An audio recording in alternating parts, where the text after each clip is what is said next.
there's a natural inclination to resist. No, that's true. And it's because they don't want to do anything. They don't want to think they're responsible. They don't want to think they're a part of it. They don't even want to discuss it.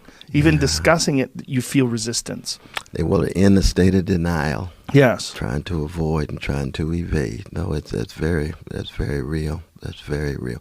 But it also works within communities of people of color. And this is again why I think we have to resist any monolithic or homogeneous characterizations of people.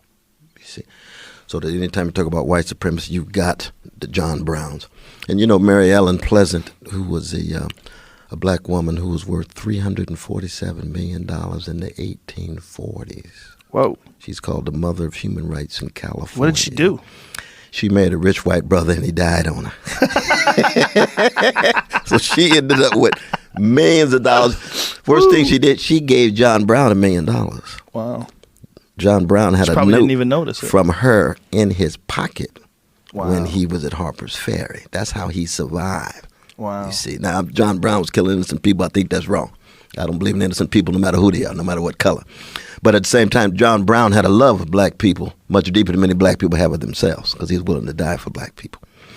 Right thing to do would be to emphasize how foolish racism really is, and about how damaging it is, not just to our culture, but to you as an individual, to look at people in that way and not open your heart and your mind to all these different races. When they track racism over the last 100 years, it's at a decline. It's at a measurable decline, but not enough. What could be done to accelerate that decline? What do you think can be done to sort of start teaching civics? Spike up the civics in elementary school. Don't wait till high school.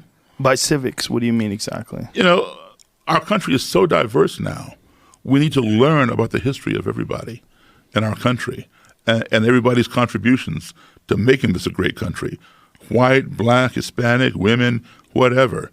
Our country is truly a melting pot, and we need to treat it as such and give everybody credibility.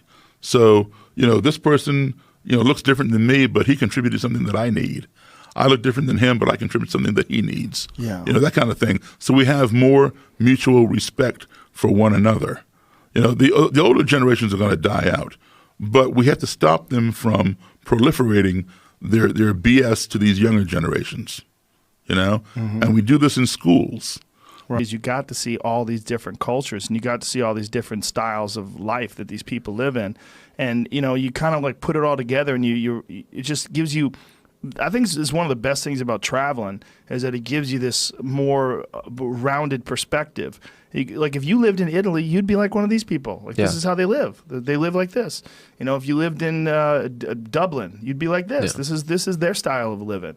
Yeah, and it's important to acknowledge, I think, all those different styles too. And of living, and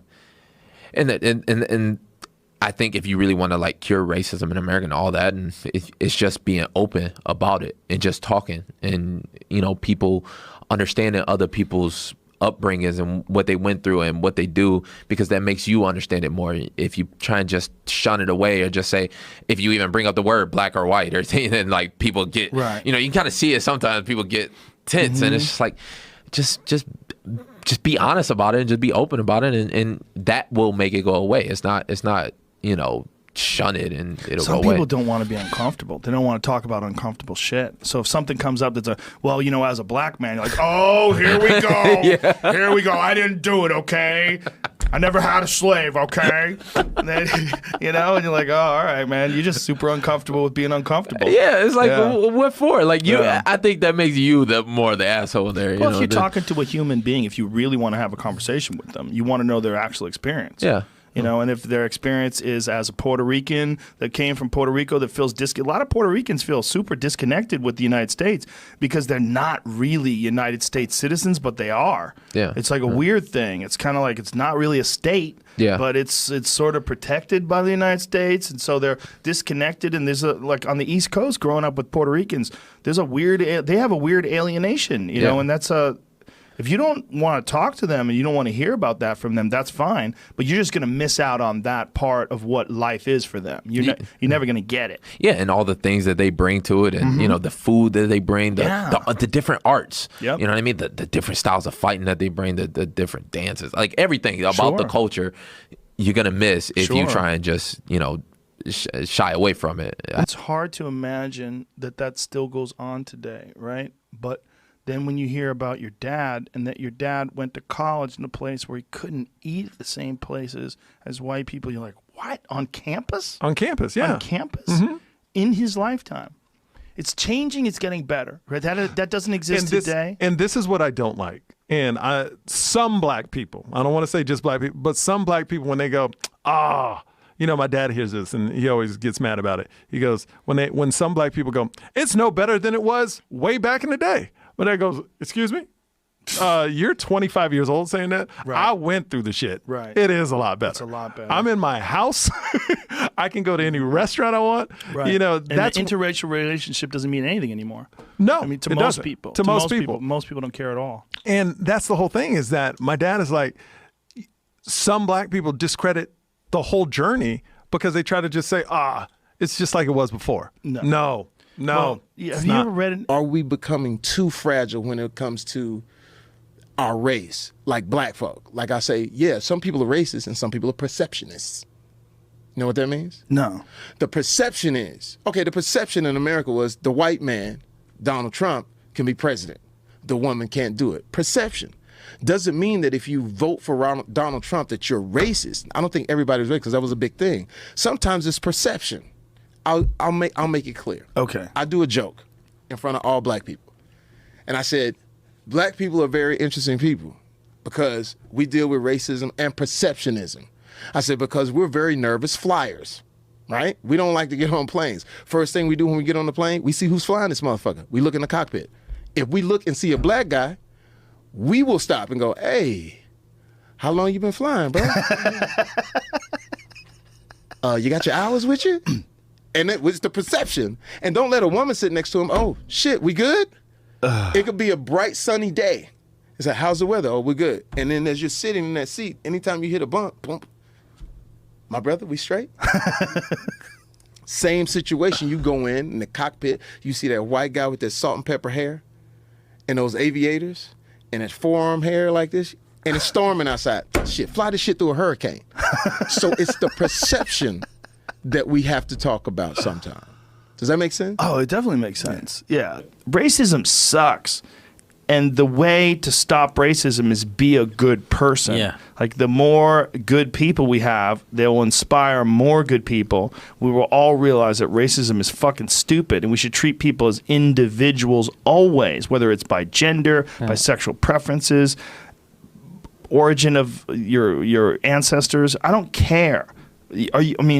I care in terms of like sexual preference. I care in terms of like whether I think you're attractive or not.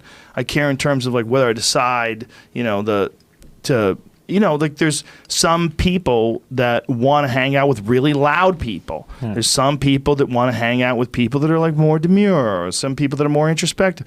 Everybody likes different shit. Yeah. You're allowed to like different shit, but you're not allowed to discriminate against someone and keep them from occupation or keep them from a place to live. And if we all thought that way and just treated people on the merits of their own individual personality and character, we'd have a way better world. I think we could all agree to that. As soon as you get in these groups of all white people or all Asians or all, like, fucking come on, man. That's too small. That's such a gross generalization. It's too small of a common denominator. It's too weird. What you are, like, how much of what you are is where the fuck you're from and shit you can't control, like how much melanin you have in your skin. That's ridiculous. What you are is all the things you've experienced and all the life you've lived and all the lessons you've learned and where you are at this moment.